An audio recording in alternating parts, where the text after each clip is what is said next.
नाज़रीन, एक बार फिर से हम बिहार की खबर पर लौटेंगे और जानेंगे कि आज वहां पर क्या कुछ हाल है। हमारे साथ मौजूद है हमारे नुमाइंदे संजय कुमार। संजय, आपसे जानना चाहेंगे, जो तस्वीरें हम देख रहे हैं बिहार में बाढ़ की, लग ही नहीं रहा कि ये 21वीं सदी का हिंदुस्तान है। क्या कुछ वहां पर हालात इस वक्त, क्या इंतजामिया एडमिनिस्ट्रेशन पूरी तरह से नाकाम हो गया है? देखिए, निश्चित तौर पर इस साल जो बाढ़ के हालात बने हैं, लोगों से जो बातचीत हुई है न्यूज़ 18 टीम की, लोगों ने बताया है कि इस बार जो बाढ़ आई है, काफी लंबे अरसे के बाद इस तरह की बाढ़ की भयावहता देखने को मिल रही है। और यही कारण कि कई ऐसे इलाकों में बाढ़ का पानी घुस गया है जहां पर बाढ़ आज तक कह सकते हैं कि 15-20 सालों तक नहीं आई थी।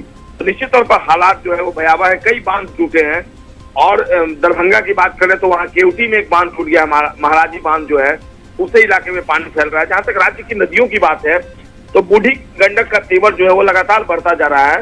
कोसी और गंडक का डिस्चार्ज भी हालांकि रोज घट रहा है।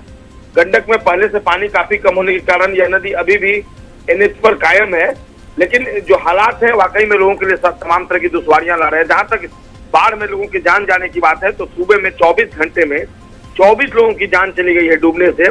और जो जानकारी मिल पा रही है उसमें मुजफ्फरपुर में 7 लोग डूबकर मर गए हैं, मधुबनी में 3, पूर्वी चंपारण में 2, दरभंगा सीतामढ़ी में एक जो ग्रामीण है वो डूबकर मर गया। इसके अलावा सहरसा के महिषी प्रखंड में 3, पत्थरघाट में 1 युवक और सलकुआ में 1 बच्चे और 1 बच्ची की मौत डूबने से हो गई है।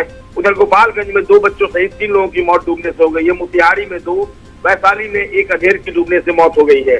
तो हालात जो है वाकई में लोगों के लिए काफी परेशान करने वाले हैं। लोग अपने जद्दोजहद पे जी रहे हैं, लेकिन जो सरकारी इंतजाम है उसमें बहुत जगह बहुत कुछ करने की जरूरत दिख रही है। कई ऐसे इलाके हैं जहां पर बोट तक एक नहीं दी गई है। लोग घुटने से ऊपर पानी में, कमर तक पानी में खुद जा रहे हैं, क्योंकि काम करना भी उनके लिए दिनचर्या का जरूरी है। जी संजय, तो बिल्कुल सही आपका तज्जिया है और तस्वीरें भी ये कहानी खुद बयान कर रही हैं कि इंतजामिया को बहुत काम करना है और आम लोगों के लिए आगे आने की जरूरत है। बहुत बहुत शुक्रिया आपका तमाम तर तफसीलात के लिए।